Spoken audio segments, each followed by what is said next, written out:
No, I listen to it all the time. I tell all my friends to smack it raw.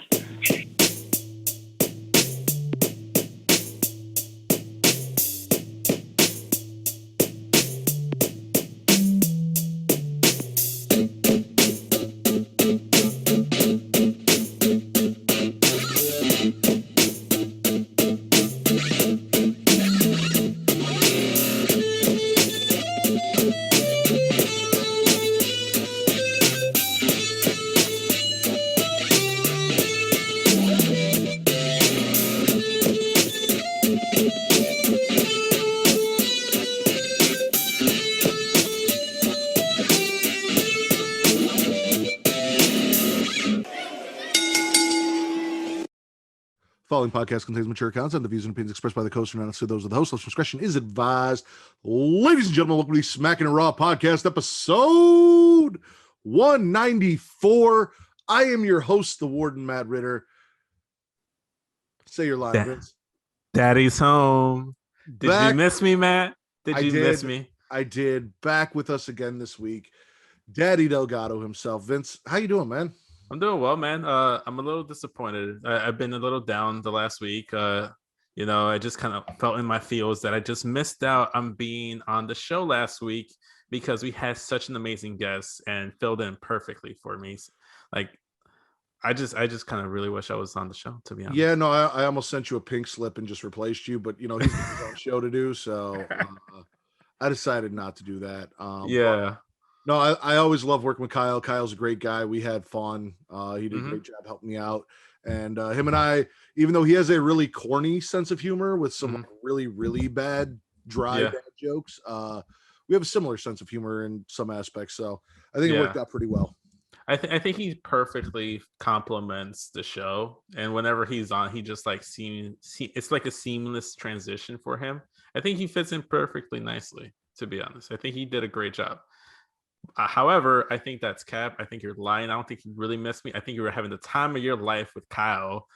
So that's a lie, sir.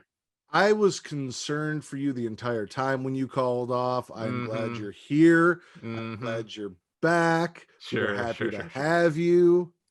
Yeah. All right, man. Let's get into this. So as always, we were supposed to have TC from Young Kings, but he had to rain check. So we'll still plug his shit. I'm not going to be a dick and be like, so fuck TC, because that's what Travis would do. Please go check out whatamaneuver.com. Link is at Matt Ritter, that is at MATTRIDDER. It is my pinned tweet. It'll get you those Black Lives Matter Young Kings Wrestling Podcast t-shirts. If you're watching the video version, Vince is holding up the Black Lives Matter hoodie that is also available there. And that money, as I say every week, goes into a fund which is put in the hands of the people who are affected by police brutality and other things, loss of loved ones due to the injustice in our justice system. We talked a little bit last week about how they passed a Asian hate law. Yeah. Now, as I said last week, and I will continue to say, if we can do that, we can pass a Black Lives Matter law or a anti-black hate law or whatever you want to call it. If we can do one, we can do the other. There's still a lot of shit going on in Minnesota. Minnesota's really not good right now with everything that's going on. So we pray for all the people out there that they are safe and healthy and that they get through this safely. So yeah, definitely. You got anything you want to add from last week since you weren't here? I'm sorry, can you say that again? I said, do you have anything you want to add since you weren't here last week?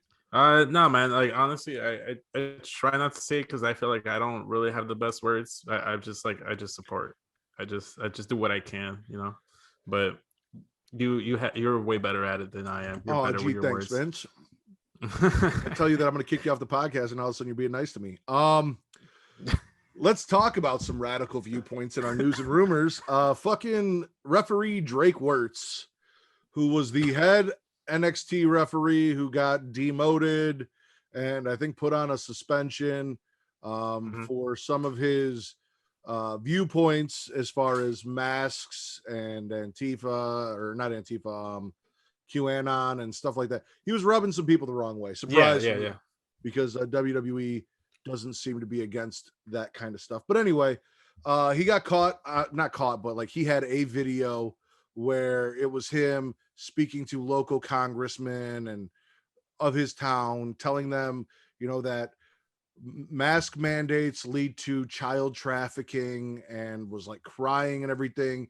He even went even farther to talk. I don't know if it was in that video, but I saw other things where he's making pro-life comments about, abortion is murder, this and that, blah blah blah. Yeah.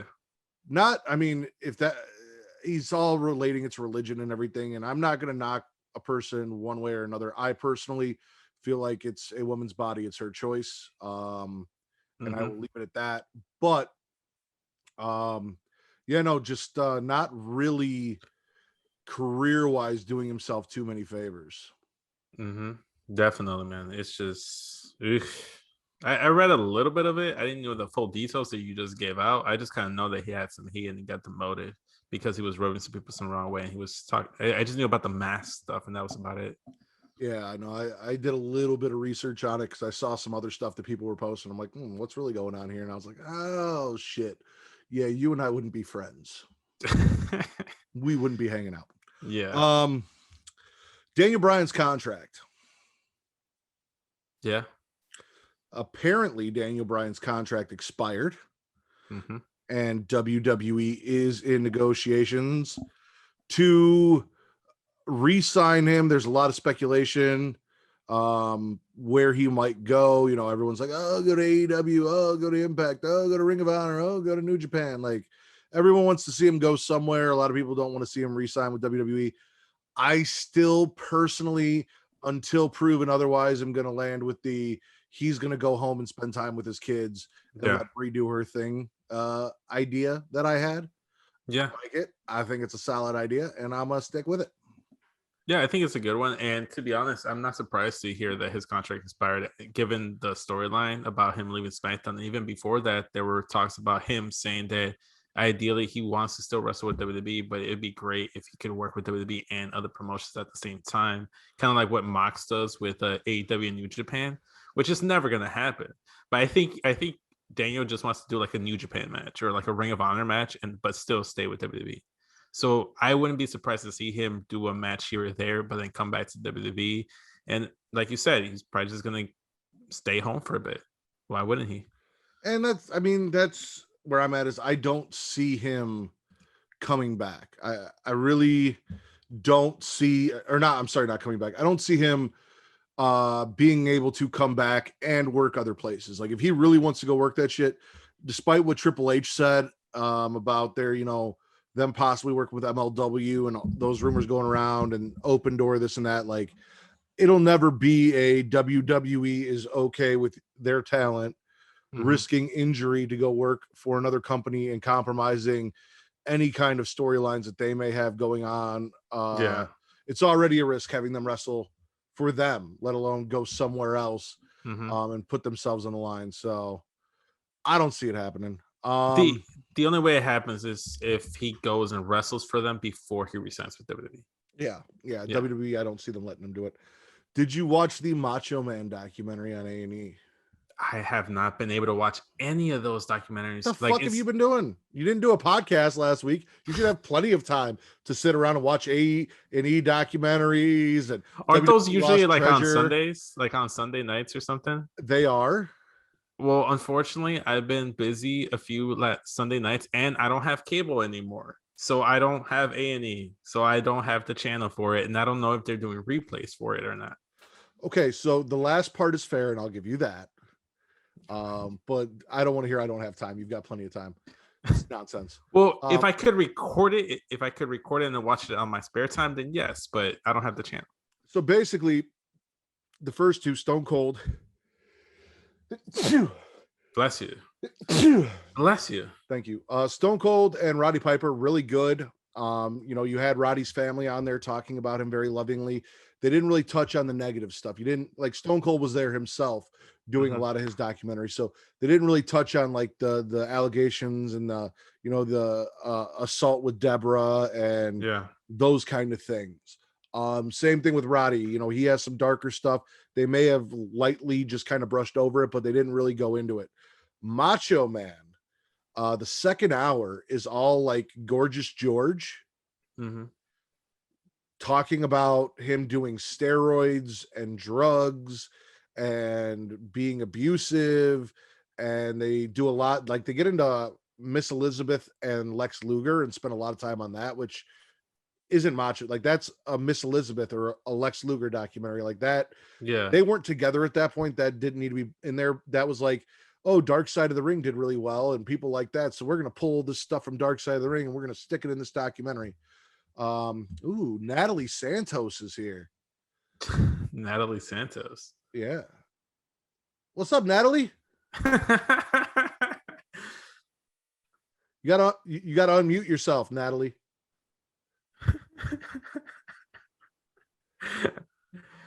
Yo. What's up? Hey, what's poppin'? What's up, man? Hey, Ladies and gentlemen from the Get Yo podcast, Justin Santos has joined us as we are talking about the Macho Man documentary. Oh yeah, brother. You got any thoughts? How'd you feel about the way they did Macho Man as compared to how they did Stone Cold and Rowdy? Well, I felt like they gave it the same treatment. A&E does a very good job of giving their shows justice. I felt it was kind of short though. Like I got the Macho Man DVD that WWE produced like a while back, and I felt it was kind of like rehashing of the same story. But for people not like you and me, like the three of us that know Macho Man's backstory, so for someone just like watching it for the first time, yeah, I thought it was good. So you don't think it was a hit job like a lot of people are saying, where they were just out to trash Macho Man with the Gorgeous George stuff and kind of tying the death of Elizabeth and all that in when they weren't even together in that second hour? I didn't even think of that. No, for real? Wait, people are trashing that? Oh, so Lance Storm, Bully Ray, Dave LaGreca, a lot of wrestlers and people in the business have come out, Conrad Thompson, and said that it was a hit job, that compared to the fluff pieces that they did on Roddy and Stone Cold, which mostly stuck to, their lives and barely touched on the darker side. You had Gorgeous George on there for half an hour talking about how she was in a strip club and Randy used to hit her and him doing steroids. Bubba the Love Sponge was on there for whatever reason. And spent a lot of time talking, and him and Randy were not good friends. Hulk Hogan was on there for the majority of it. Yeah. There was a lot of stuff in there that they were like, this documentary was put out to make Randy look bad. Okay, now I know what you're talking about. Yeah, that's bullshit. No, the one thing I was just telling Matt that unfortunately I haven't been able to watch them because I don't have cable anymore, so I don't have A&E. So, and I'll have a way to record them and watch them later. If I find like some other way to watch it, then sure. But I know for one thing, I saw people complaining about how like the whole Hogan still to this day says that he hashed things out with Randy, but there's like no proof of Randy saying that him and Hogan are cool. So I saw Twitter blowing up. I think one specific user, I can't remember who it was saying like, like to this day, I won't believe Hogan and Randy ever fixed things up unless I hear it from Randy himself, which is never going to happen. So I don't believe they patched things up at all. I absolutely don't. I think Hogan's a piece of shit. I definitely think Hogan was trying to get a threesome with Miss Elizabeth and his wife going at some point and had no qualms about it. We know how Hogan is with other men's wives. He doesn't give a fuck. So ask Bubba. Could have talked about that. Justin. Yo. Since you're here, since you decided to join us, where would you like to start our journey? NXT. You want to start with I thought you would want to start NXT, have it last, because usually that's no. I want. So here's Matt the thing: to start off with the Vince rants. doesn't have time to sit down and watch A&E documentaries. He has time to put together a porn playlist for all of his favorite unknown Asian superstars, but can't find time to sit down and watch an A&E documentary, and has no patience to wait and hear me talk about the travesty that is Shotzi Blackheart and Ember Moon, the Fire Pit, losing their tag titles. That's what. My gosh, that's the hurtfulness. So that's what he wants. So I want to start. I want to rip off the Band-Aid from the jump. Let's just get it over with. All right, you know what? Since Cinco de Mayo was yesterday, you know what I'm saying? Happy Cinco de Mayo, amigo. So I'm gonna go with AEW since you you know. All right, so we kicked it off with the tag team match that was Kenny Omega, Nakazawa. I almost called him Nakamura. I keep wanting to do that. Nakazawa versus Mox and Kingston. Callis comes out and says Kenny can't be here, but Nakazawa is going to go at it by himself. Of course, during Mox and Kingston's entry, Kenny comes in and bum rushes them. Mox and Eddie end up getting the win after Kenny bails, and then the Elite jump Mox and Kingston. We got Cody defeating QT Marshall and getting dropped by Anthony Ogogo. Ethan Page and Scorpio Sky cut a promo on Sting and Darby Allin. Then Allen attacks them and gets thrown down a flight of stairs. Britt Baker defeated Julia Hart. We had Technique with Taz breaks down Christian's matches in AEW. The SCU defeated Jurassic Express, the Varsity, and the Acclaimed. Mox and Yuji Nagata had a promo video for their NJPW United States Championship match. We get a Kenny interview talking about the Pac and Orange Cassidy match next week and who he's going to face that I have a lot to say about. Ooh, I saw your tweet too. Miro versus Allen next week. Miro comes out and cuts a little promo on that and shows us the contract for his match. And then in our main event, Blood and Guts, the only match that was actually live for the audience in attendance, the Blood and Guts match. Let's talk about that. So I saw that people received refunds and were upset, but I mean, Vince and I talked about it 2 weeks ago and we were confused. Yeah. They did announce that Blood and Guts was going to be a one match live event. And then the next week they're like, oh, they added like 5 matches. And we're like, what the fuck? It was a one match live event. Well, they didn't really explain it well. So they pre-recorded all of the other matches for the show. So if you were in attendance, it was a one match live event and you had to watch everything else on the Tron or the screen, whatever they call it. Right. So technically they did tell everyone, hey, this is going to be a one match live event. This is what you're paying for. This is what you're getting. Like they advertised it properly. They just didn't do a great job of explaining what they meant. Right. No, it's I don't want to give them the benefit of the doubt here because we were confused. I was confused, you know, like, yes, they said it was a one match event, but then they added more matches. So just like you and I thought, I'm like, oh, well, maybe they expanded it to a 2-hour show with live matches. We didn't find out until after the fact. So, I mean, it's perfectly justifiable. Honestly, just make sure it's like people are knowing you're just going for that Blood and Guts match. Everything else is on the Tron. Had they said that, there wouldn't be no issues, but I feel like they didn't say nothing because they didn't want anyone to know that they were pre-taped beforehand. So it doesn't give off the illusion because for the most part in wrestling in general, if you find out that this show is pre-taped, you're less enthusiastic about it than if it's live for whatever reason. Okay, fair enough.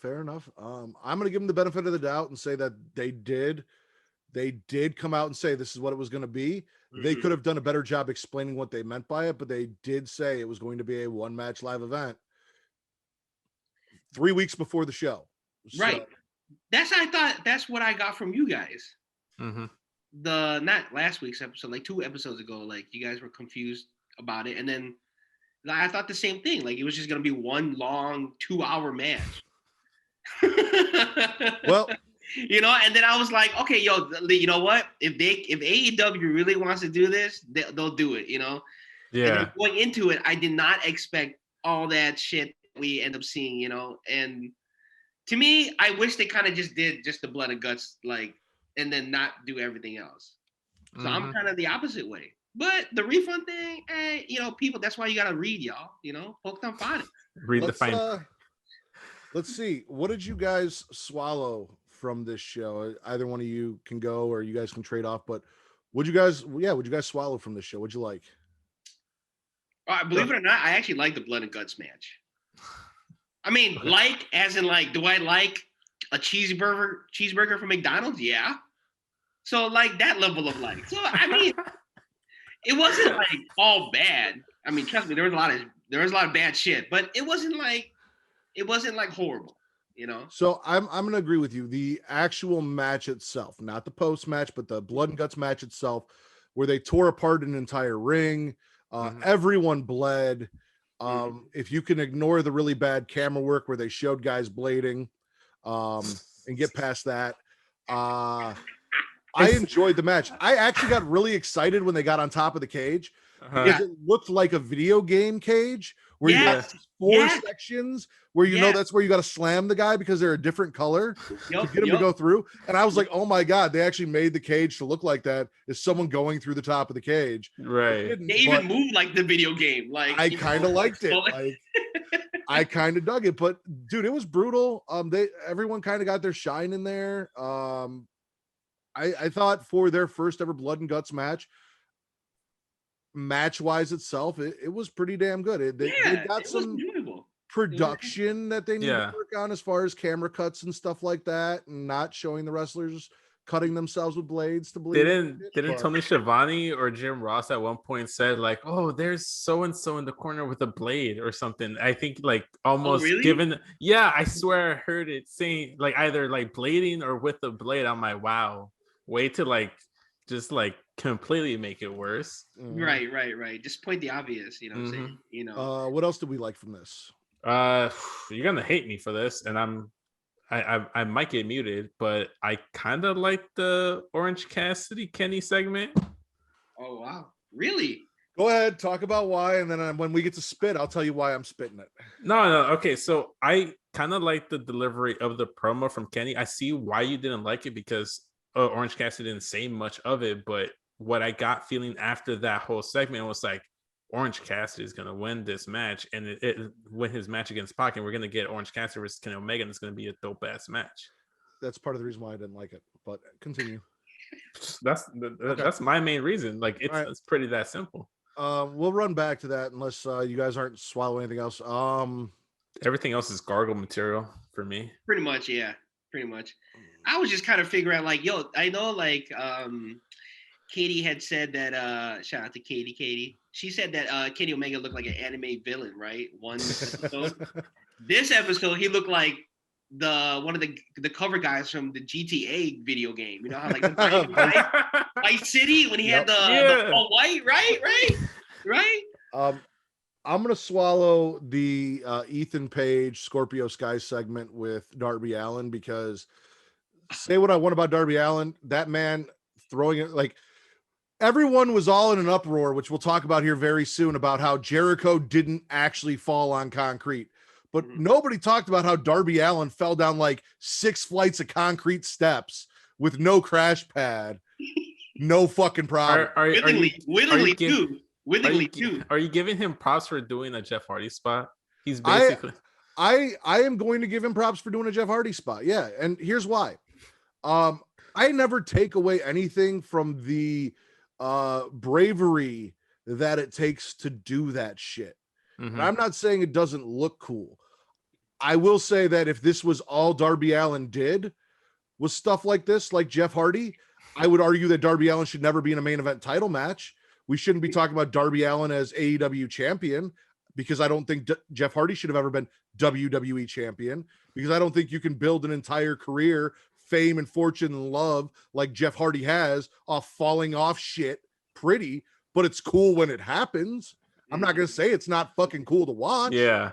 So I will swallow the spot, but I'm not going to be like, well, if this is what Darby Allin does is he just keeps falling down flights of stairs for the rest of his career. Put the title on that guy. No, that's not, no, fuck that. Okay. Fair point. Well, I feel like the Darby Allin spots where he's just falling for no reason are more like a Mankind spot now. They're just like, all right, here we go. All right, don't even have to push me. I'll just do it myself. You know, like. I mean, okay, that's Mankind fair. did go down a flight of concrete stairs. Yes, exactly. Willingly too. Willingly. Mankind also knew how to cut a promo and had great character work. So, I guess like I don't know. Maybe I missed something, but why is Ethan Page and Scorpio Sky like so chummy with each other? I think it's something that probably happened on Dark or maybe Dark Elevation. And then again, that's my one big argument with AEW is if you're going to put these guys on Dynamite, at least when we come back from a commercial, show us some shit. So we're like, oh, okay, that's why I should care. At least I could say, oh, last week they showed a video package of these guys getting together.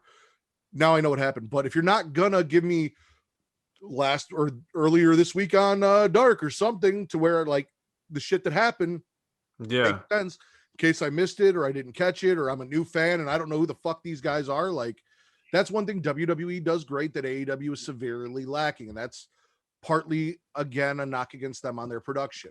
I know what you guys want to do. So what are we spitting from AEW Dynamite? Everything. Go ahead, is, spinning. Go ahead. No, go ahead, Justin. Oh, okay. I am going to spit everything not blood and guts. Everything. Yeah, Well, everything I'm gonna tag on to that, and I'm gonna spit that god awful Kenny Omega Orange Cassidy segment for multiple reasons. One, go off. Kenny Omega fumbled his words repeatedly. This is your AEW champion. This is the face of your company. This is the face of Impact. This is the face of AAA. He is champion in 3 fucking companies, and he cannot cut a decent fucking promo like a top guy. He does not have the promo skills of a top guy. He fumbles his words. He stops and pauses to think about what he's going to say. It doesn't come naturally to him. He doesn't have delivery. He doesn't make me feel like he's a champ. I didn't care that Orange Cassidy didn't say anything. I'm not done, Vince. You hold on. No, I want to add to the shit. Okay. The one negative thing is I hated his fucking laugh. I thought it was stupid. Yeah, that too. I didn't mind Orange Cassidy not saying anything or not doing anything. That didn't bother me. What did bother me was I have no reason to go watch Pac and Orange Cassidy next week because they've pretty made it a foregone conclusion that Orange Cassidy is going to win. So now I have no investment in that match. If Pac had come out and said, don't count me out or shoved or attacked Orange Cassidy or done something to insert himself in it, so it didn't seem like, oh, this is Kenny Omega and Orange Cassidy and Pac's on the sideline, even though Kenny tried his best to build up Pac in that promo. Yeah. Like without Pac showing up and doing something, they made you believe this is what you're going to want to see. This is the guy you're going to want to root for. This is who's going to win. Pac didn't come out and say a goddamn shit to Kenny, didn't catch him in the back, didn't do nothing. So Pac's irrelevant here. So why do I need to watch the match? So that is why I didn't like the promo. Kenny can't, it was a decent Kenny Omega promo, but a decent for Kenny Omega, but for a AEW. A decent Kenny Omega promo is like living in Chicago and ordering a Little Caesars pizza. Yes, it's technically a pizza. Yeah, if you really, really want one, it'll get you through. But you can do a lot fucking better. Exactly. I was about to get a Little Caesars pizza too because I was hungry, but I didn't want to spend it. No, take that back. Don't say that. Don't say that. Bro, I was bro. I got a Little Caesars right by me. I was hungry. I wanted to get something, but I didn't want to break the bank. I'm like, I gotta budget a little bit better. What can I get? Let me get a Little Caesars pizza. I didn't, but I was this close. Okay, good. Because you know what? Make your own pizza and it'll taste better. It'll taste better. Well, the other thing too, like I forgot because I piggybacked on you when you put that out there on Twitter. Mm-hmm. And I did one better, not Little Caesars. I said that promo was more like a Tony's pizza. Mm-hmm. The little personal pizza that you got a microwave and shit, and then you got to fucking cut that shit with the chainsaw because you can't even cut that. You know what I'm saying? That's how bad of a pizza that shit is. It's not even the Lunchables pizza. So. Also, man, obviously, like this being savages. That's just straight up offensive. We're gonna spit the crash pad at the end of the show. So yes, for those of you who don't know, at the end of the show, I didn't hate it as much as everyone else seemed to hate it because I feel like there was a better way to do it, but it wasn't terrible. Mm-hmm. It just had looked obvious it was a crash pad before he even got tossed into it. MJF convinces the Inner Circle to surrender, or he's going to throw Jericho off. So Sammy Guevara surrenders, and then he throws Jericho off anyway. And on the stage, they have what looked to be a giant box with the AEW logo built on it that turned out to be sheets of cardboard with a black crash pad underneath. Now, WWE has done similar spots in the past, but again, with camera cuts and different things, they've done a much better job. And these are the things that they Kevin Dunn's 50 million camera cuts. Hey, you know what? Say what you want about it. It looked better than this because I shouldn't see the crash pad. I would have. Nope. Everyone. So all week I've been fighting this. So everyone's like, well, the AEW fans like, what, do you want to see Kenny Omega actually fall on concrete? And everyone's like, no, I don't actually want to see Chris Jericho actually fall on concrete. We just want them to do a better job of making it look this way, blah, blah. I disagree. I actually wanted to see Chris Jericho fall on concrete. Like, if you're going to go on commentary and say the guy's going to fall on concrete, then fucking have the guy fall on concrete. Like, well, especially if you went the extra length to make those like cardboard sheets look like the diamond cut metal. If you went that extra way, you might as well have it be the actual, they could have used guardrail. WWE uses boxes, they spray paint them black, they're made out of plywood, and they do a great job. Like, why not do that? That would have made more sense, and you would not have seen the crash pad underneath if you had just covered it in fucking plywood and spray painted it silver, like WWE does their wooden ladders that they use. Yeah. Spray paint to look metal. And for the longest time, I didn't realize that they weren't fucking metal. And then I saw the fucking wood, and I'm like, wait a minute. Wait, you fuckers. Yep. Damn. Yep. I know, right? I found that out like not that long ago as well. Like, shout out I to thought they were like orange ladders that they spray painted black. No, I hate when we used to do before we had the podcast, like we would all be over and Gar would like spot that shit out right away. Like, oh, you guys can see the cut. You guys can see the cut. Shout out to Gar, by the way. But like, I'm like, Gar, what the hell are you talking about? I was like, that's wood, Just. You know that, right? I'm like, I mean, yeah, I knew that. Yeah. It's not fiberglass, it's fucking wood. Since we're talking about the ending to Blood and Guts, I also like the whole like ending sequence. I want to spit the concept of like the surrender and submission victory only because thank you. I felt like that was such an anticlimactic way to go ahead and end that match because you're like, I'm gonna do it, surrender, or I'm gonna push him. And then Sammy's like, we surrender. It was basically them trying to do the Jimmy Uso, Jey Uso, Roman Hell in a Cell spot. Good one. But without the actual like intensity of it all. It was like, we know he's gonna push him anyway. We saw the crash pad, it's gonna fucking happen. I don't like the concept of like surrendering unless you actually make the man forcibly surrender. I thought it was bad. I didn't personally like it. I think they should have just stuck to pinfall and submission. They were trying to be a little bit edgier. I'm like, you can't win via pinfall. You got to submit them or make them surrender. And it's just like, it didn't resonate with me. I always thought that this match should start as soon as the match starts, and it should be an elimination match with the last team with surviving members winning. So that way you get more emotion out of it instead of having all 8 guys in the ring at the same time, which you can still build a match that way and do it if you don't allow for pinfalls, and it happens. But also coming in and, your teammate is eliminated. Now you're the next guy in. Yep. You're going into a 2-on-1 or maybe a 3-on-1, and then maybe you knock out a guy or two and level the playing field, or kind of make it easier for your next opponent to come in. That's what's so great about a Survivor Series elimination match, which is because you kind of get those scenarios where it's like 2-on-1 or 2-on-3. Or I'm just saying, do it the same way. Start with 2 guys, but have the match actually start and do it elimination style. Basically, do like a tag team elimination chamber. Yeah, kind of. More or less is what you're suggesting, which is what I agree with too. Like, they can have multiple versions of this. I like those ideas, and those are great too. But I just don't understand, why would they just change it to surrender? Couldn't they come up with some other word? It sounds like some weird S&M type sexual shit. Like, you have to submit or surrender. Like, bite on this. They should have asked. They should have asked both teams what their safe words were before they got in the ring. Exactly. I got Slap nuts. Slap nuts. T-bar up. What's your safe word? Hockey puck. Hockey puck. Jesus. You're grabbing my Floyd bat.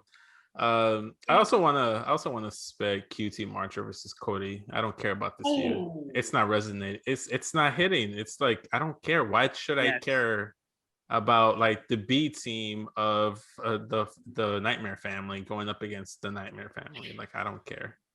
I've enjoyed it. Surprisingly, I was against. You like that? I was against QT for a long time, but when he cut the promo from the factory on Cody Rhodes, I enjoyed that promo, and I kind of got behind him at that. I like the fact that they're actually using Anthony Ogogo as who he is, where his punches are that lethal. Imagine if a gut shot does that, what he'll do when he finally punches someone in the face True. and knocks him out. I think that's where they're going, is going to be Cody versus Agogo at the pay-per-view. I mean, for what it was, I didn't mind it. Like, it sucks because Cody has done this a lot in AEW. Yes. MJF, Sean Spears, Yep. now fucking QT QT. Marshall. Like, he just keeps Shaquille O'Neal. having these friends, and then these friends suck and turn their back on him, and now he's got a blood feud with his friend. But Exactly. Speaking of which, every 6 months. we didn't talk on using rumors about like the supposed if maybe there's heat between the Elite and Cody backstage. I haven't heard that. That's why we didn't talk about it. Oh, that's going. But I have to say, like, yeah. So if I'm Brandy Rhodes and I'm just noticing this about Cody, I gotta watch my back as well now. Me and the baby. She's gonna do. He's gonna do her like Randy Orton did Stacy Keibler back in the day when he was getting ready to feud with Undertaker. No, because Cody isn't turning on his friends. His friends are turning on him. So if I was Cody, I'd watch out for that baby. Oh, that's true. Oh That's man. true. Brandy will be sitting there holding the baby ringside. The baby will reach out, untie his shoe, trip him. See it happening. That uppercut that they all do, you know. Cody versus his baby at 1 year old. Cody's bleeding all over the place. Oh, dude, Baby busted him open. telling the good like old school like classic story. Yeah. What did you want to spit, Vince? No, that I spat what I want to spit. Okay. Like I everything thought you else said you is had just one more thing. Oh no, I was just trying to make you mention about like supposedly hearing that like that's what it was. Yeah, like the heat. There's supposedly there was like an exchange of words between Cody and Kenny and the Bucks, and kind of got me thinking. And I also saw this in another podcast where it's like, if you really think about it, Cody since the start of AEW doesn't really associate with the rest of the Elite, and has like his whole storylines in the bubble. Like all the Nightmare Family storylines are in this like subsection of AEW, but yet everybody else interacts with each other. I don't know because I don't watch Being the Elite, but supposedly he hasn't been on Being the Elite at all. So maybe there's something there, or it may be nothing. But I just thought it was interesting. They could just be building to a story. I have noticed that Cody doesn't seem to interact with the rest of them. If anything, I would hope that Cody yelled at them for how they're doing this interpromotional shit. Because I don't think Kenny winning the Impact title was a great idea for anyone but Kenny Omega. It's not doing any. If they're not going to bring in other talent from Impact to wrestle on AEW and do a full cross promotion sort of exchange of talent and bring in the women, as we've said repeatedly on the show, they're not going to do that shit. Then there's no point in having Kenny over there just to win titles, to serve his fucking best wrestler in the world ego, which I get is his character, and that's how they're trying to build him as a heel and this and that and blah, blah, blah, blah. And it's, it's mixing the lines, or blurring the lines, but it doesn't do anything for Impact. It makes them look bad. It doesn't really do anything for AEW. All it does is really kind of build Kenny's character, and that's just for Kenny. Right. Yeah. 100%. I really hope Andrade whoops his ass at AAA. Oh my god. I'm actually gonna watch Triple Mania this year just for that fucking match. I really want Andrade to get that title off of Kenny. When is that supposed to happen? Fuck if I know, man. Yeah, we'd have to look it up. Yo, watch along. Yeah. We can do a watch along. You're vaccinated, right, Vin? All you guys are vaccinated, right? Hell yeah, man. Fully vaccinated. Oh, okay. As of Wednesday, so 2 weeks, I'll be ready to go. The whole Ghetto crew is vaccinated as well, man. Let's do it. Hey, let's go. All right, so we spitting or swallowing AEW? I'm gonna have to strongly gargle. Gargle. Only because if they just left it blood and guts, then I would definitely swallow it. But because there's so much, just so much weird shit happening in between. Everything else felt like filler. Yeah. Like, oh man. Like even SCU winning that Fatal 4-Way match, I knew they were gonna win, because if they don't win, they have to retire. They're not gonna retire in the Fatal 4-Way match. Here's the predictable stuff.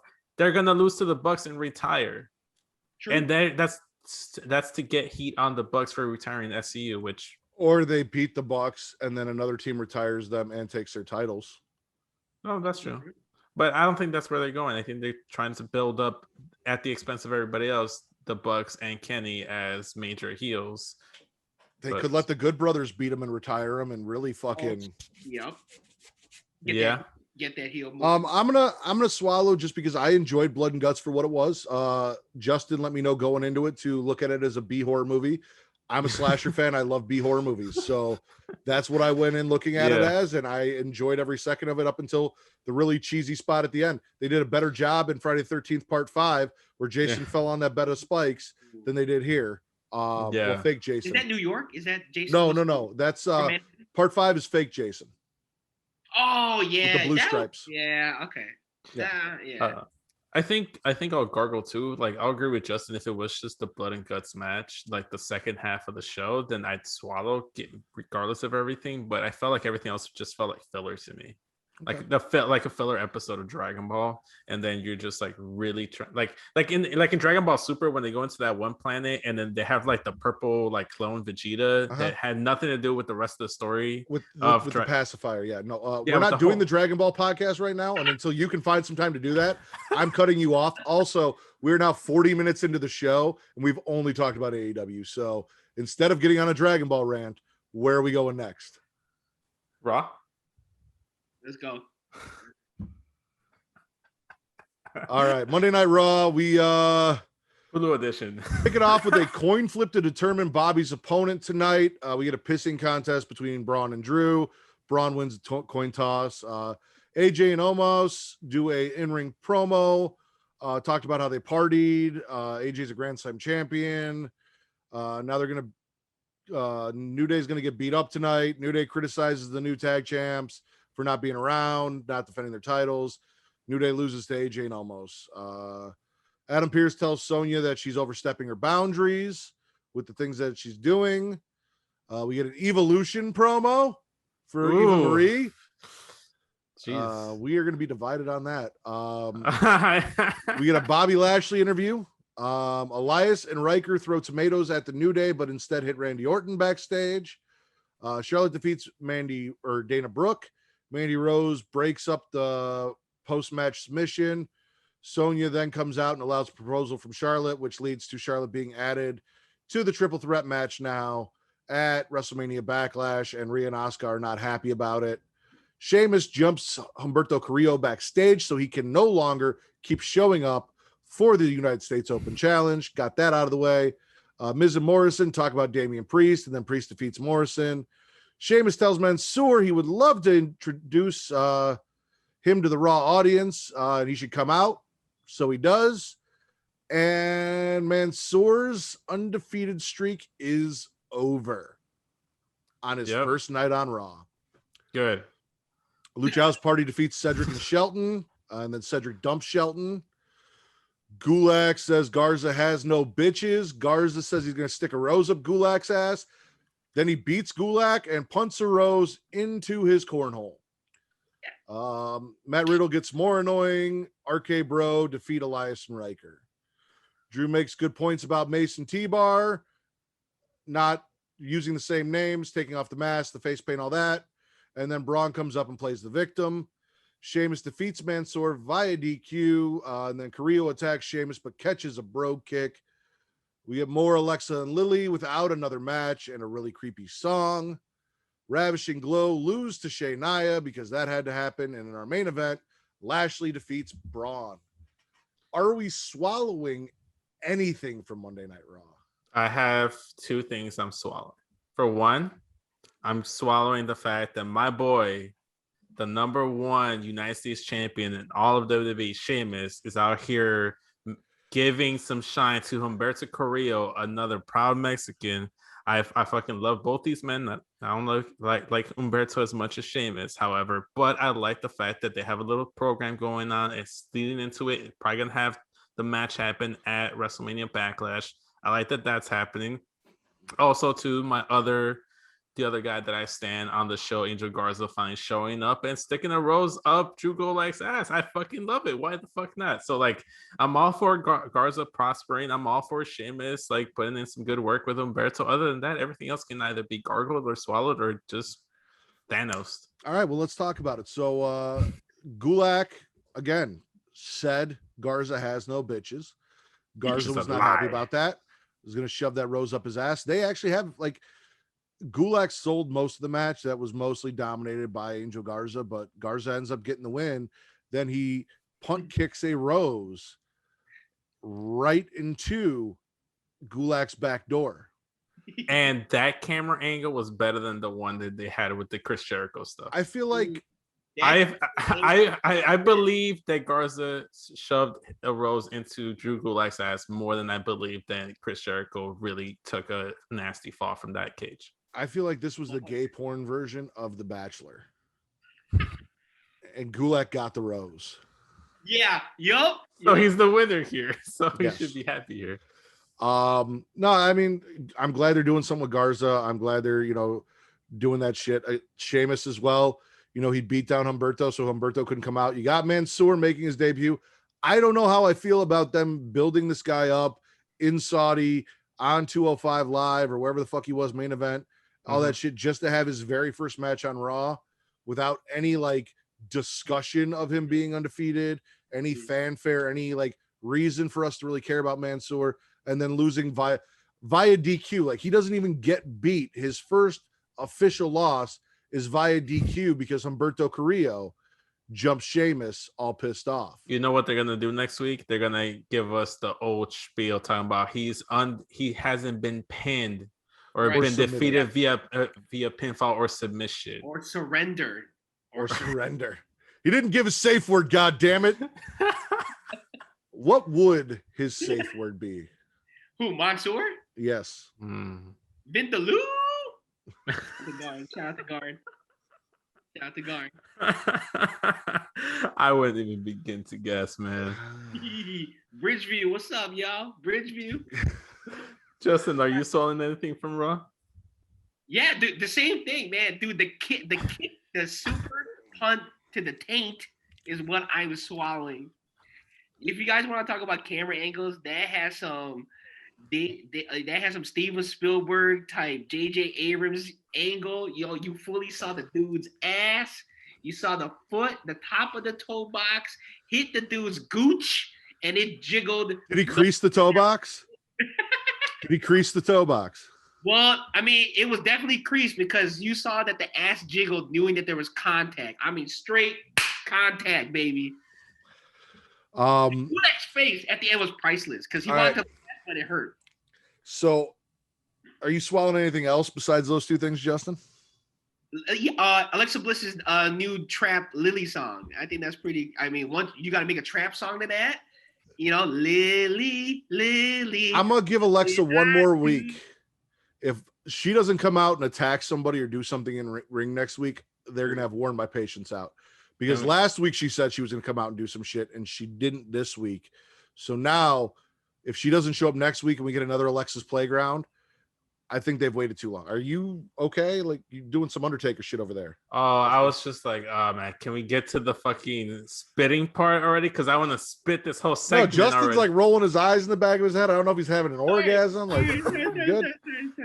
Okay. Like, my sinus is killing me, but Okay. I didn't know if maybe like I was you like, put on your wife's vibrating panties and she's got the controller. She's just fucking with you. I thought you were talking about me. I'm like, what the fuck did I do? Did I No. roll my- Oh man. I Justin did had- get that coupon from the Deadass Girls though. Shout out. Justin had a mini orgasm there. So I'm swallowing something that you guys are not going to agree with, and I need to explain myself. Go ahead. I'm going to swallow Eva Marie. So here's my thing. Okay. I do not support Eva Marie's political views or her stance, but I do support the fact that I have always said WWE doesn't need to be either just divas and no women's wrestlers or just women's wrestlers and no divas. That both can exist under the same banner and fill different roles as managers, as valets, as hosts, as different things. Sure. There is no reason why somebody who looks and has the draw of an Eva Marie shouldn't have a place in WWE. Now, I do understand the argument about Mickie James and the Iconics and all of this, and how they brought in Eva Marie and they let them go. I think it's And I bad agree. timing. I agree, but I also believe that we heard that Eva Marie was signed a while ago, well before these releases came. Clearly, they signed her for a reason. They had a plan for her, and also, as has been stated, it's fucking WWE. Right. Linda was on Trump's cabinet, so how would you? They kept Riker. Like, how would you not expect them to employ these people or be surprised that these people are employed by this company? Like, I will say that the vignette was good. It was well done. Me personally, I am lukewarm on Eva. I don't care enough about her to be affected one way or another. I will just say it is bad timing, whether she was signed before the releases or not, to have so many like the Iconics that are great and weren't used. Someone like a Mickey James that was treated the way she was. Heck, Samoa Joe being gone, but you bring in Eva Marie. It's just it's bad timing. It's not good timing. I'm not saying it was intentional. It just an observation I'm making. I agree with you. I agree with you on that. It was definitely poor timing. It definitely could have been done a different way, or they could have brought her on, earlier, or waited longer until the sting of the releases had passed. However you want to do it. But again, I am going to wait to see how they utilize her and how they use her before I make a judgment and say, oh, this is terrible, this is trash. I heard she was working with Brian Kendrick. Right. I don't know what she's been doing. I don't know if she's coming in as a serious wrestler. I know she said she wanted to. So I think she's more or less on par with Lana. And Lana's not bad. If she starts running her mouth about her fucking political views and shoving that down my throat on Twitter, I might change my mind. But as long as she shuts up about the political shit, she goes out there and wrestles and entertains me, hell, teases me with a nip slip every now and then, I'm not going to be mad. No. Let her be what she is. I don't like Tommy Loren. I would never watch Tommy Loren's show. Eva Marie is a pink-haired Tommy Loren. But I'll tell you what, I'd pay a lot of money to watch Tommy Loren get her ass whooped, and I might pay a lot of money to watch Eva Marie get her ass whooped. So, yeah. Well, just so we can end this real quick, so we can move on, because I know you got the time thing. I just wanted to say, like, from an old school standpoint, she's getting like legitimate heat, which is like hard to do these days. So she's being hated for just being her. So hopefully she'll make that work into her gimmick. I mean, she kind of did. That's what she was doing before. Yeah. She had the entrance where she was saying like, the greatest is here, the phenomenal wrestler is here. So like, she definitely is playing into it. So, and then maybe they tried everybody that got released in that same vignette in heels and everything. And Samoa Joe was also in heels in a car. You got your attention now? I would pay to see the WrestleMania preview video with Samoa Joe, Billy Kay, and Peyton Royce climbing up on that car in high heels. Doing the Eva Marie stunt. Exactly. I will say this: if Samoa Joe was on heels on top of a car, he'd have my attention now. Okay. I'm just saying. Saying. What are we spitting for Monday Night Raw? I'm spitting Alexa Bliss and Lily. I'm spitting it. I'm done with it. I'm over it. No, I was over it last week. I thought the jump scare was dumb. I couldn't go off on it because I was on the show. I'm over it this week. I gave it a chance. I thought it was okay, but it's like, where's Bray Wyatt? What the fuck's going on with the Fiend? I haven't seen Bray Wyatt. I haven't seen the Firefly Funhouse. Like, they literally shoved that to the side to push this Alexa character, which is fine and all. And I didn't mind the character when it was part of like the collective unit of with the Fiend and the Firefly Funhouse. But now it's like literally they're like, oh, Firefly Funhouse, Bray Wyatt, we're just gonna give that gimmick to Alexa Bliss because we like her. And it's like she hasn't done anything. She made a allude to saying that Lily's favorite color is red or something. And I saw people talking about how Sonya Deville had red, and I think Charlotte had red, or I don't know who the fuck else. Not only was Sonya wearing red, but Lily was actually behind Sonya and Adam Pearce in the dark in the back. I didn't see one that. of their segments. I did not see that part, but I don't know, man. Like, it's fine for what it is. It's just I'm not feeling it. I'm over it. I'm done with it. Like, I'm just over it. I'm just done with it. I don't want to see it anymore. That's where I'm at with Shania, which is what I'm spitting. I'm tired of them having double feuds, one on Raw, one on SmackDown. I'm tired of watching Lana and Naomi have to team together and repeatedly take losses. I don't know why we can't have Lana and Naomi feud with another Raw tag team and not have to fight Shania every week. I don't know why I have to see Shania wrestle every fucking week, twice a week. I don't need it. I'm done with it. They can defend their titles on both brands. They don't need to wrestle on both brands every week, especially with the amount of losses that they do take when they do wrestle. Unless it's for the titles, then all of a sudden then they win. Like I'm over it. And they need to drop those titles ASAP. But to who? There's no decent team on either brand. You got the Riot Squad. Riot Squad. They need they definitely could do something. Oh, you mean the same Riot Squad members that just lost tonight on SmackDown? What are you talking about? Lost? Ruby Riot lost to Carmella on SmackDown. Yeah, Ruby Riot lost, but the Riot Squad didn't lose. As a unit, they didn't lose. They might have lost more. She is a tag team wrestler. She is not a singles wrestler, Vince. Right. You have a tag team wrestler wrestling a former SmackDown Women's Champion. We're not even there yet. We'll get to it. I'm also spitting everything Matt Riddle because that's what I do. RK Bro. It's your gimmick. No, it's not my gimmick. Everyone's like, "Oh, RK Bro's the greatest thing." They're gonna be like, "Fuck you all." I fucking hate it. It's trash. It's a rehash of the Broserweights. It's not even a rehash of the Broserweights. Yeah, it's a rehash of plenty of other shit that they've done in the past. And I don't care. And I don't need to see it. It's Booker T and Goldust. It's dumb shit. I like that though. I like that. Booker T and Goldust. And I don't need it. And I don't like it. And it doesn't make sense for the same reasons you bitched about Bray Wyatt disappearing and Alexa taking that spot. I'm going to bitch about Randy Orton killing the fucking Fiend, ruining him at WrestleMania, and now going to hang out with goddamn Matt Riddle and get high and have fun like nothing fucking happened. And I'm not happy about that either, man. So fuck everyone that likes RK Bro.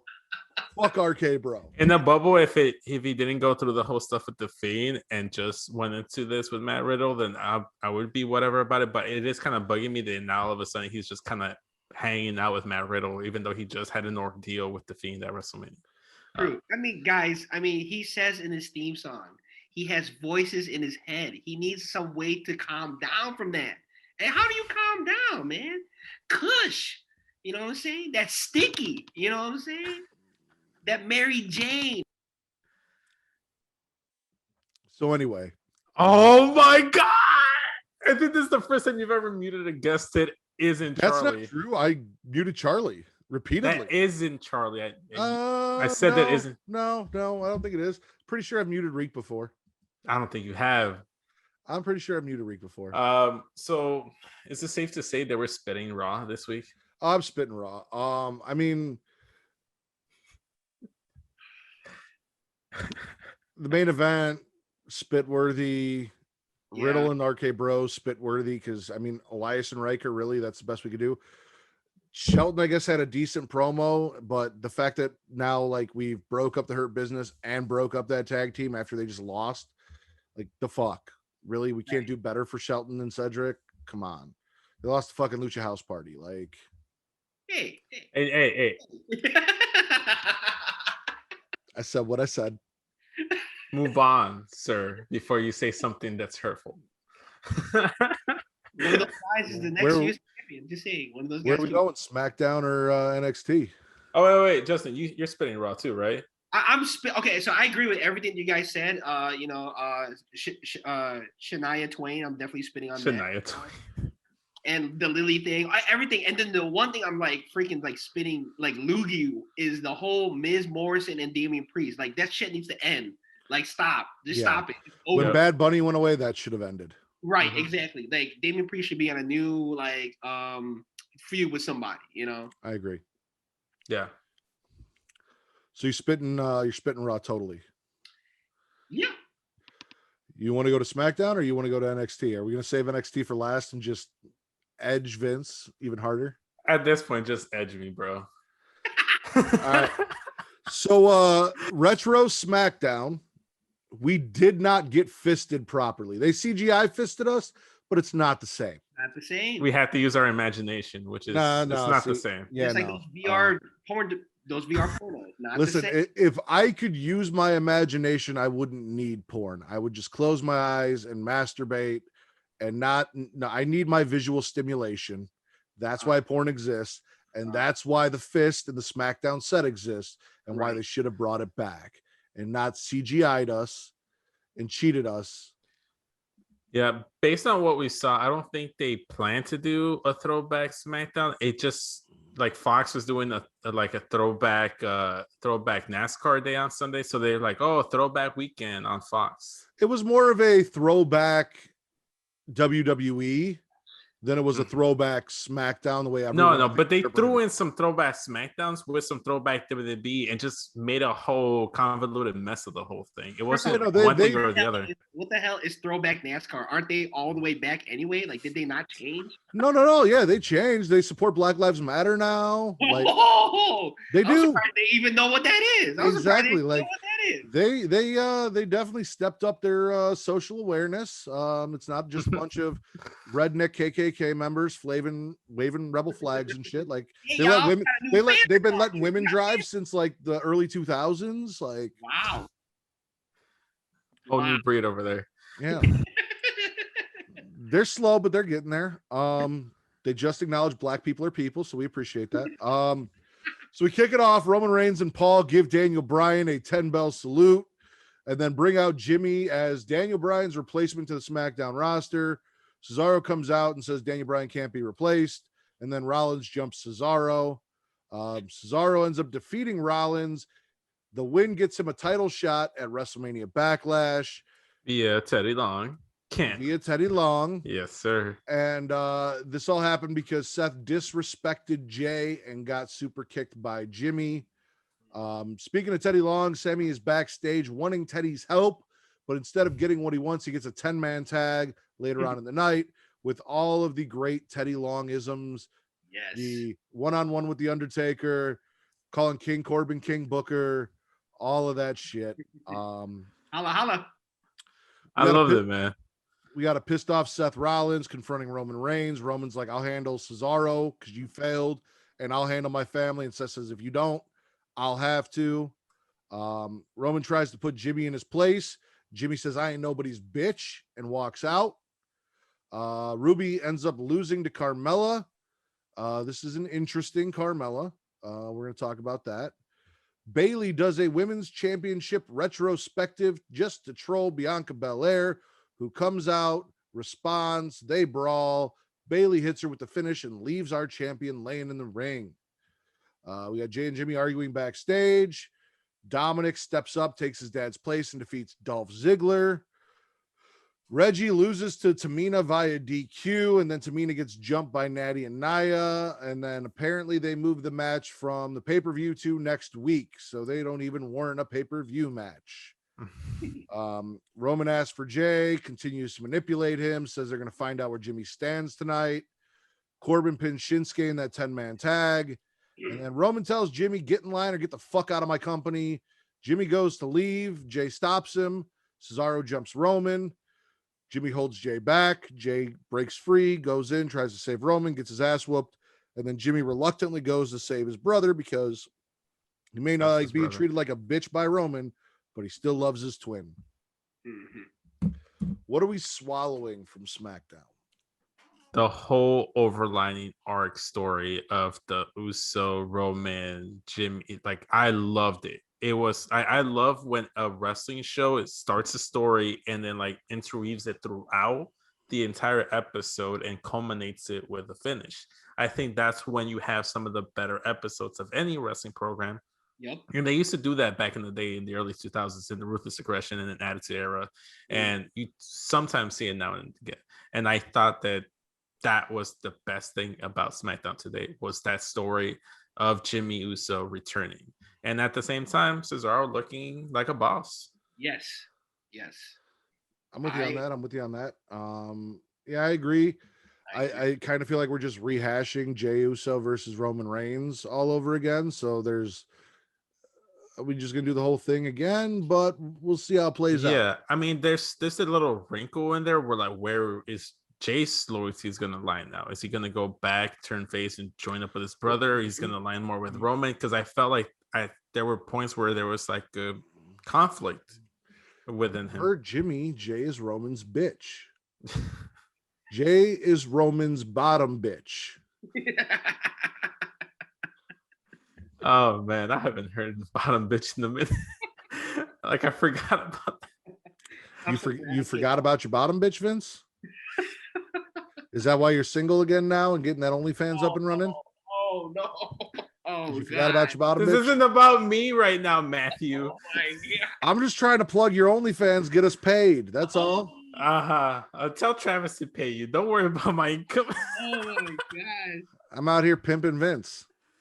And that's the thing. I was gonna watch Mighty Ducks, the new episode of Mighty Ducks, but then my boy Matt told me to come on, and now I got bottom bitch and Vince's romantic life. Yo, this is the best Friday, man. I like that you were shirtless getting ready to watch Mighty Ducks. Like, this man's all like, yeah, let me put a shirt on real quick. Just hanging out, all hairless, smooth like a baby seal. like that episode in South Park where they have like the cable guys just like rubbing their nips and shit. Mhm.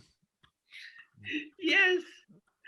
Oh my gosh. But I know we're on a time limit, so I'm actually gonna agree with you too. I'm gonna there's some things that I would want to kind of just gleek at, but overall I'm gonna definitely swallow like everything about SmackDown. I love when because wrestling is basically a male soap opera, so when they have that element, that makes the show better. You know what I'm saying? And the emotions are there. It's real emotion, so I like it. It's a simple, easy story to tell, and you got great components. So. Anything else we're swallowing besides the Roman stuff? Well, man, Carmella, right? Well, I'm not going to swallow Carmella, but I have a feeling Vince is going to spit Carmella, and then I'm going to defend it. So, I'm not spitting it. I honestly, I think the only thing I kind of want to spit is the fact that Shinsuke ate the pin in that 10-man tag.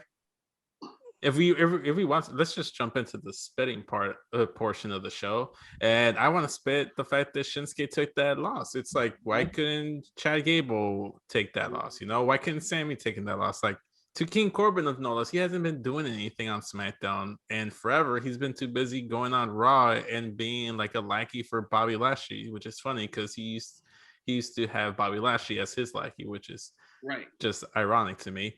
But it's like you make Shinsuke look bad. I didn't personally like him taking that loss. Same. And you know what? Who I think should have got pinned was Montez Ford. But I know they wanted him to do that aerial move because it would have made sense because he's a tag team competitor. Mm-hmm. So he lost into the. So you're saying that a tag team competitor losing in a singles match makes sense? Is that what you're saying? Well, I mean, when you only know one way to wrestle as a tag team, then going single. No. It just don't work. Wow, so we're just gonna completely ignore the fact that Ruby Riott was a singles wrestler for the WWE does. Why wouldn't we? We're better than that, Matt. You do know. I was gonna say you do know that NXT is just like an alternate universe where things happen. She was basically a single star on Raw too after they broke up Riot Squad. After they broke up Riot Squad, she was out injured like the majority of the time that the Riot Squad was. Well, they came in as Riot Squad, right? After yeah, and even then, she was the single star of Riot Squad. The tag team was Sarah Logan and Liv Morgan. They were a 3-person unit, and I do not appreciate you calling her the single star of a 3-person unit. There is no single star of New Day.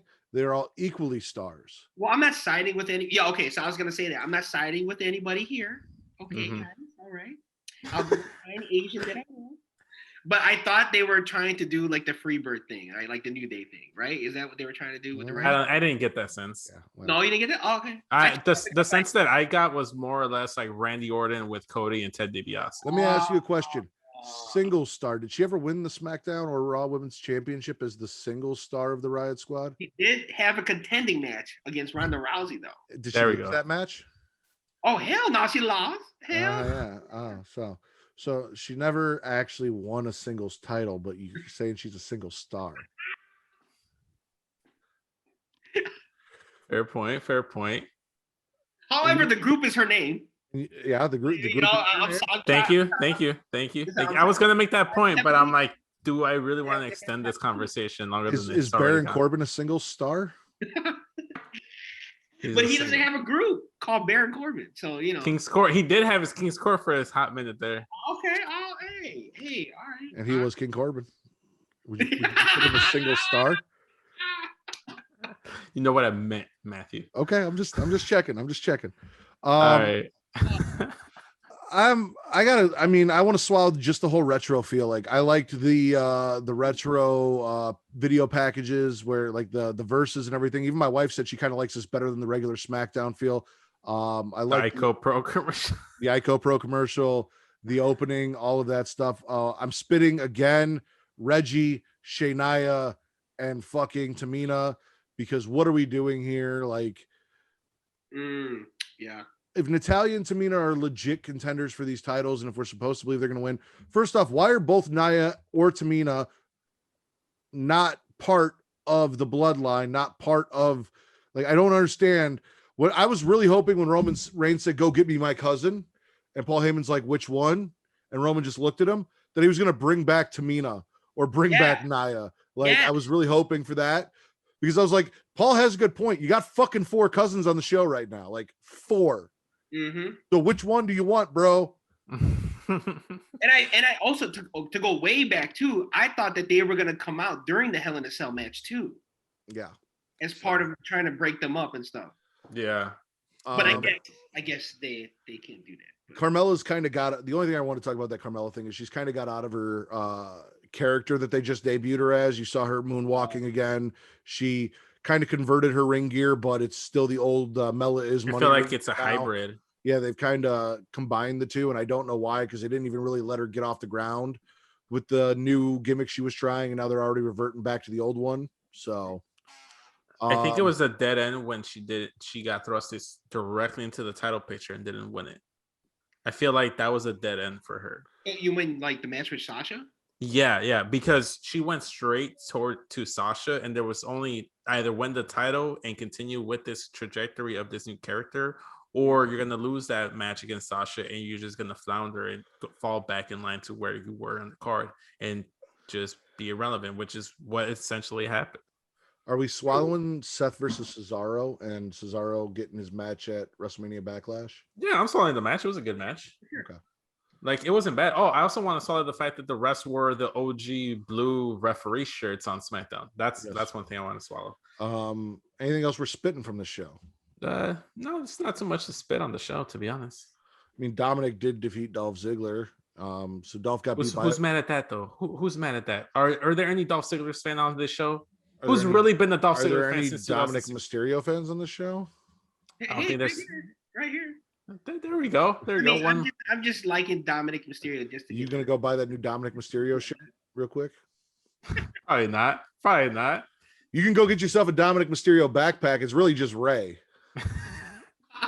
Hey, if I get to buy Rey Mysterio, then go for it. Like, come on, let's hang out. Like, me and Ray can go ahead and get some pizza, get some tacos. Literally carrying his father through this feud. Hell yeah. We spin or swallowing SmackDown as a whole. Oh, I'm swallowing. Swallow that whole. The only complaints I have, and I get it, was retro. There wasn't an Aleister Black promo this week. Yeah, I was gonna mention that. That kind of bugged me a little bit. And there was something else that I can't remember. I'm blanking out. So the Reggie Shania stuff? No, I talked about that. I spit that. Okay. The Jimmy Duggan ice cream, how they cut that shit off, actually. They cut that. Yeah. I don't remember. So yeah, I'm gonna swallow SmackDown as a whole. It was good. Okay. Main NXT? event time. Yeah, main event. Swerve defeats Leon Ruff in a no holds barred match and then walks out with Death Row Records on his back. Austin Theory and Gargano are going to interrupt Regal, who's having a meeting with Scarlett. Regal's like, I don't have time for this right now. I'm in the middle of a meeting. Theory is mesmerized by Scarlett's big nails. Mm-hmm. Cameron Grimes, aren't we all? Some dude named Hale. Casey and Caden said they're over Tian Sha. If I kept getting my ass kicked, I would be too. Now they want the tag team titles. They're also the Getcho pod, or at least Casey Catanzaro is the Getcho podcast choice for a girl that you would bring home to mom. No one talked about how she likes to probably stick fingers up people's butts, but that's neither here nor there. That was Garn. That was Garn's choice. Yeah. We Shout know what out. Garn now. We know what Garn's into. Hey, mom, don't smell her finger. Frankie sarcastically says that she believes in them and thinks they're cute. GYV loses to Ciampa and Thatcher. Regal denies Johnny's appeal for the title match next week. So next week we are getting Karrion Kross versus Austin Theory as well, because you don't stare at Scarlett's tits and call them nails and get away with it. That's right. Karrion Kross wants a fight. Next week he's going to kill Austin Theory. Cool Kyle comes out. So not cool. Says he isn't afraid of Kross and wants a match for the title. Then Dunn comes out and says he's the baddest man in NXT and dares them to prove him wrong. And then Finn Balor comes out and says, beat you, you're next. He wants his rematch, punches Kross in the face, big brawl, security breaks it up, and then Gargano and Theory come in and attack Kross from behind. Zeta defeats Saray, or no, Saray defeated Zeta. Yeah, Saray defeated Zeta. Yeah. Saray defeated Zeta Ramir. Walter yells at Imperium via a Zoom call in it's not German, it's Bolivia? you guys are not helpful. Bolivia. Kazakhstan? Bolivia, yes. In Bolivia. Bolivia. This man yelled at him in Bolivia. Austrian. He yells at him in Austrian. Austrian. There Thank you go. you. Yeah. Zoe protects Zeta from getting jumped by Tony Storm backstage. Jake Atlas loses to LA Knight. The Way preps for their match. They hear a weird noise in the locker room. Dexter Lumis is lurking, but never gets to make his apology. Ted DiBiase buys the club that Cameron Grimes rented the VIP out for. That was great. Cake Boss talks about how she hates Zoe Stark. Legado wants MSK and Kushida obliges Santos in his request. Mercedes and It's Santos, the other Santos. Yeah, not Justin Santos, Santos Escobar. Okay. Because apparently people get confused when I say Vince, and I'm talking about Vince McMahon and not Vince Delgado. So Gotta specify. Mercedes and Raquel have a sit-down interview where they take shots at each other. Mercedes has earned her spot. Raquel is the future, blah, blah, blah, blah. Someone shits in the fire pit's tank. And then NXT shits on the fire pit as a team when they lose to the Way. While Shotzi is out there rocking the Freddy Krueger gear, loses her tag team titles. We're not there yet. What are we swallowing from NXT? Okay, I'm actually gonna swallow the whole show. The whole show was great. The whole show was great to me. I thought NXT always delivers. The Ted DiBiase spots are great. I mean, at some point you know it's coming, but you don't know when it's gonna come. No, but like you don't know exactly like what is gonna be the payoff. And I like that he bought the entire club. I just love how they're incorporating him too into this whole thing, and it's just a good history. I look forward to that. I hate to say it, but they kind of took the TN spot for us. Like we look forward to the Cameron Grimes DiBiase segment, and everything, man. Raquel Gonzalez and Mercedes promo. Yo, that was good. Two Latinas going at it, talking like that. I wish they just let them go and say whatever they really want to say. Mm-hmm. But yeah, that everything about the show was dope. Everything about the show was dope. Yeah, I'd agree with Justin. For the most part, I'm gonna swallow almost the entire show because I thought it was really good. We don't have to talk about everything. I like how the Swerve Leon Ruff match started with a knee to the face of Leon Ruff. I thought that was hilarious. I thought that was great. That was a great match. I liked the promo with Legado with Phantasma. I thought it was very well delivered. I like that Santos Escobar still wants that cruiserweight title because it makes a cruiserweight title something that you want to attain. Yes. Something that's important. I'm like, because if he just said, oh, well, you know what? I'm moving on to the North American title, that discredits the cruiserweight title and makes it seem like he's below it, which he's not. It's to cover the title that he wants and others should want as well. I want to swallow the main event. I thought it was really good, despite of how Matt feels about the ending. I also want to go ahead and just swallow the whole Cameron Grimes stuff with Ted DiBiase, because I remember me and Matt were talking. I'm like, at some point they have to incorporate Ted DiBiase on these little vignettes and segments, and they have, and they've been better every step of the way. Every week, Cameron Grimes saying that darn Ted DiBiase, he pops me every fucking time. I swear he's the best part of doing this though, or do no. you have to have Ted DiBiase bring someone in to fight Cameron Grimes? Because obviously you can't have Cameron Grimes versus Ted DiBiase. Why can't you just book it? Damn it. AW can book it and Tully Blanchard, then NXT can book Ted DiBiase.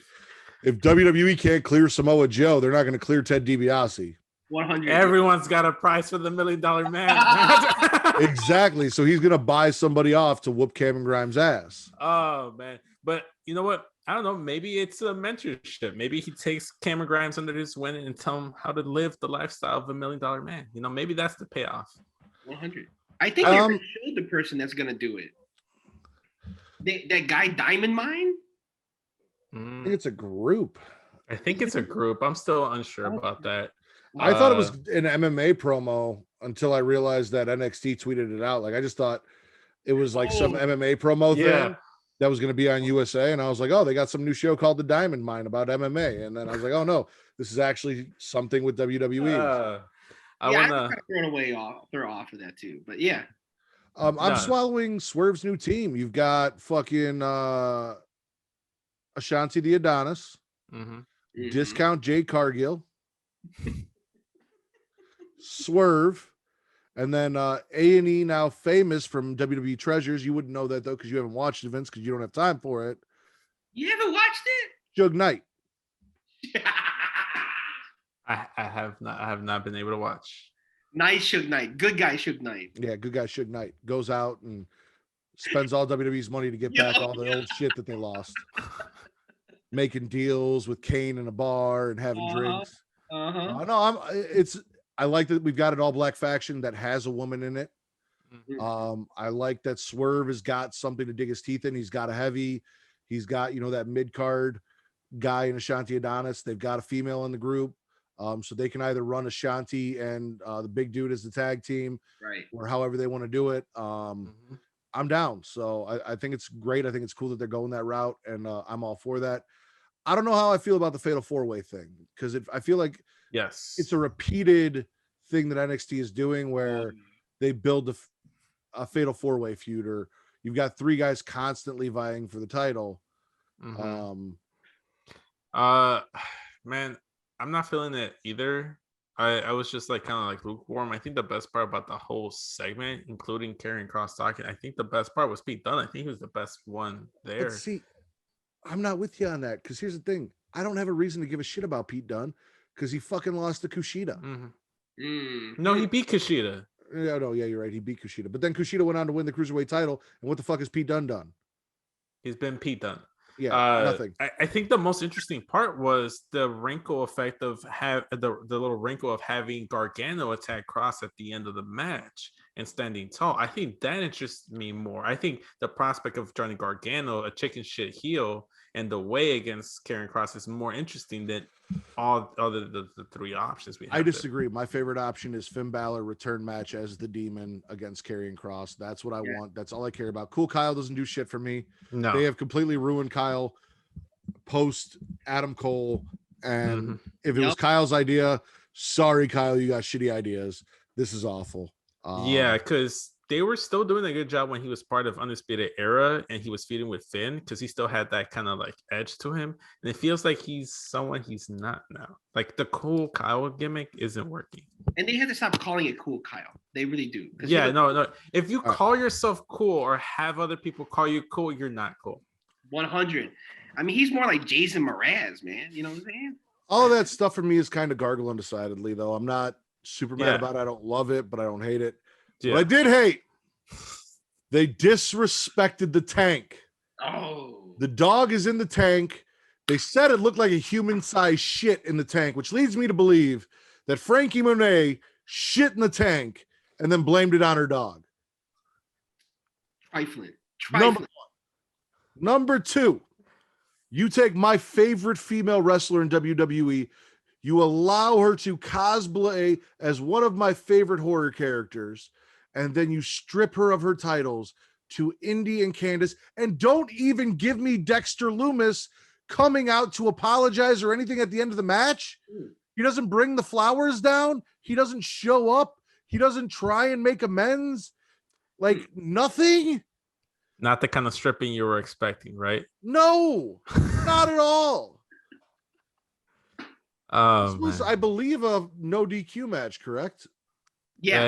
Yeah, it was. I think it was. I think this one was the no holds barred, and then I think or a street fight, and then the This was swerve street one was fight, the yeah. false counts anyway. Yeah, this was a street fight. Why didn't Shotzi use the fucking claw? She came out with Freddie Krueger's claw. Why did she not use that?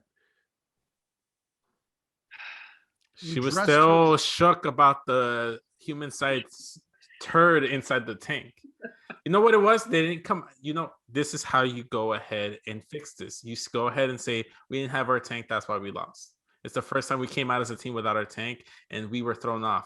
Just like Kobe and Michael Jordan, they were thrown off with their pregame routines, and they were off the entire game. Undertaker in the urn. Undertaker in the urn. Here's the thing. I get it. Candice has been due for a title in NXT for a very long time. Yes. Indy has really grown on me, so I understand it, but I don't feel like now was the right time. Mm-hmm. Because they literally, we just introduced the titles. The night that we introduced them, the people who were champion lost the fucking titles. Mm-hmm. And then now, not even a takeover later, we've already have another set of new champions. Now, I don't normally complain about how NXT books their women's tag team because I think they're doing a better job than WWE, but I feel like we've already traded these titles one too many times in the span of their existence. We've had 3 sets of champions in less than a month, maybe 2. Yeah. I mean, I think the reason for it is they just wanted to give the way something. They couldn't do it at NXT Takeover for SummerSlam. We couldn't have built it longer and done it. I don't know, man. I don't have the answers here. I will say this. Throughout this match, it was great to see Candice LeRae being showcased as the great wrestler she is, because we forget, because she doesn't get put into high profile programs for the title or anything. So we don't really get to realize that she is one of, if not the best in-ring wrestler in that women's division. We just don't fucking see it on a week-to-week basis or on a takeover-to-takeover basis. And I thought that match really showcased why she is Candice Wrestling, why she is one of the better wrestlers in that division. And she's long, like you said, Matt, she's long overdue for a championship win. I think these titles are going to be a story beat. I wouldn't be surprised to see the Fire Pit go ahead and get these titles back at TakeOver. I will give my girl Shotzi some props. She took some hella Jeff Hardy bumps in this match. Mm-hmm. And got up like it was nothing. Like a champ. Which I saw people complaining about that. Well, at least Jeff Hardy knows how to sell. No, Jeff Hardy's just stupid and hurts himself. He can't physically get up. Like I didn't see anything wrong with her selling. I think she did that table spot or that ladder spot and kind of rolled over and got up pretty quick. I don't think she stayed down from it. Mm-hmm. It's called adrenaline. It's called adrenaline, guys. I mean, Yeah. It happens. Exactly. Yeah. I do think that I felt like the pace of the match while it was going on felt kind of rushed, that they were moving from spot to spot and the transitions were awkward. Yeah. So they didn't give each other enough time to breathe in between spots. I felt. Yeah, no, it was like we have a lot of shit and we got to get it in. So instead of cutting some shit out and letting some shit register, they just moved. So I'm spitting the whole match because of the loss, because of the execution, because of the loss, and because of the loss. So yeah, I'm there. I think we know whether Matt is spitting or swallowing NXT. I'm swallowing NXT because outside of the main event, it was a great show. Right. Right. I enjoyed everything up until the main event. Once they found a shit in the tank, they lost me. That was the end of it. Oh man. What about you guys? Spit or swallow NXT? Okay, so I swallowed the whole thing, but the whole thing I was just upset about the whole tag team match. But what if this is a way that Shotzi gets that single push? I don't know that I want Shotzi to get a singles push right now. I feel like who could get a feud with Frankie Monet better than Shotzi? You took You know what I'm saying? I want to beat you. You know. I think Yeah, they're still gonna do Io versus Frankie. I think that's the match they're still gonna do. They could go that route. I've really, really, really enjoyed. Like, I love Ember Moon as an in-ring competitor. I was a big Yeah, Ember Moon yeah, supporter. I yeah. really enjoy them working together. I think as a tag team, compared to all of the other tag teams in WWE, they work well Yeah. best when they're executing Yeah. tag team moves together. It's smooth. It looks great. They seem to know each other and get along. Mhm. I love them as a tag team.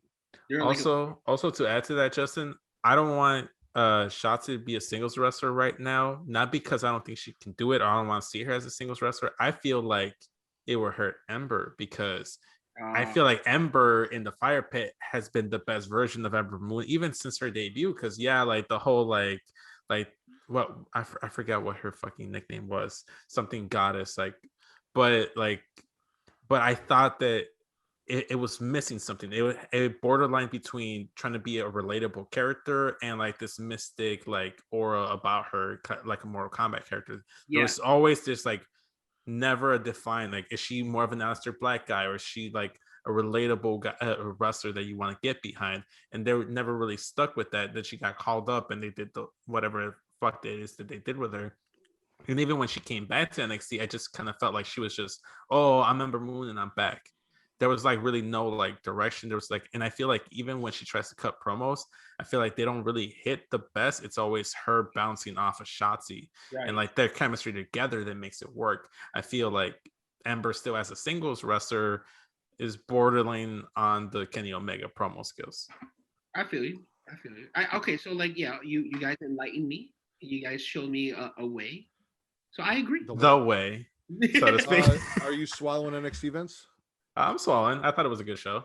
I'll Was it enjoy your it. favorite show of the week, or was SmackDown your favorite show of the week? Favorite show? Oof. I will say that I think I want to give it to SmackDown only because I was able to sit down and watch it live from start to finish. I had to stop NXT because I was at work, so I wasn't able to like fully invest in it. Had I sat down and watched NXT, maybe that's my show of the week, but I'm gonna give it a SmackDown slightly. Yeah. Okay. So, yeah. I would have to give it to SmackDown just because I didn't like that whole Fatal 4-Way promo that they did. Yeah. Yeah, they all look like they just came from H&M and just tried on outfits and just be like, "Hey guys, what do you think I look like? How do you think I look good in this? You think I look good in this?" And get you on carrying cross looking like Beast, man. Like when he transformed into a man with that vest, man. Like what the waiter, can I get a refill? Jesus. I am going to agree because they didn't shit in Shotzi's tank or take her titles away on SmackDown. So yeah. Even though they had the Reggie bullshit there. I mean, here's the thing though. Like if they brought Shotzi and Ember up, they'd be losing to fucking Reggie on SmackDown. So yeah, dude. 100. 100. I'd rather see Tamina and Natalya do it than Shotzi and Ember. True. I'd rather see Tamina take a shit in that tank, you know? Okay. Well, Justin, thanks for hopping in about 10 minutes into our show. We had to get started a little early without you, but you came in and put a shirt on for us. We appreciate that. Got that hot tag. Why don't you tell everyone who might not know all about Get Your Podcast, where they can find you, socials, and all that good shit? Well, if you like me and you like listening to what I just said, you can find me at the Get Your Podcast on Twitter and on Instagram. Stop the Asian hate, guys. I mean, we all love noodles, so like love us too. Y'all love Acura, Honda, love us too. Y'all drive Hondas, love us too. Some of us love noodles more than others. Vince, where you at? Well, like always, you can find me here on the Smackin' Raw podcast, but go ahead and follow the Smackin' Raw podcast Instagram page. You can follow me on Twitter and all social media at SESVince everywhere. More or less, go ahead and subscribe to our YouTube channel, guys. Go ahead and subscribe and watch videos there, even though we appreciate the Pornhub views. Where can they find that? Go on the link at Linktree/Creation World. What about the audio? Linktree/Smackin' Raw. Beautiful. What is Creation World? It's the umbrella in which the Smackin' Raw podcast exists. You can go ahead and find Flashy Arrow of Tomorrow with Matt and Nora. You can go ahead. Wait, with Travis and Mara, not Matt and Nora. I don't know who the fuck. I butchered it. All right, so I'm gonna take over. So you guys can go follow Creation World on Twitter and Instagram at The Creation World. That is at TheCreatia World. I tried to give the guy a bone. Also, go check us out. Facebook.com/Creation World and Facebook.com/groups/Super Flashy Arrow of Tomorrow, where you can listen to Travis and Mara talk about the CW DC universe. Also, we are over on Facebook at Facebook.com/groups/Smackin' Raw, where my boy Mike holds us down, gets those chats going every week. Very laid back place to go talk wrestling, not any drama. So if that's what you're looking for in your wrestling community, come check us out. Also, I am on Twitter at Matt Ritter. That is at MATTRIDDER. And I think that is it. Unless, Vince, you can tell us the price of your OnlyFans where we can go see your grande burrito. To be determined. To be determined. Okay. To be determined. Still working on pricing. El Pastor. For Daddy Delgado and Mr. Santos of the Get Yo podcast, I am the Warden, Matt Ritter. We are Smackin' Raw, and we are the #1 wrestling podcast on Pornhub. Later, y'all. Ding dong, hello.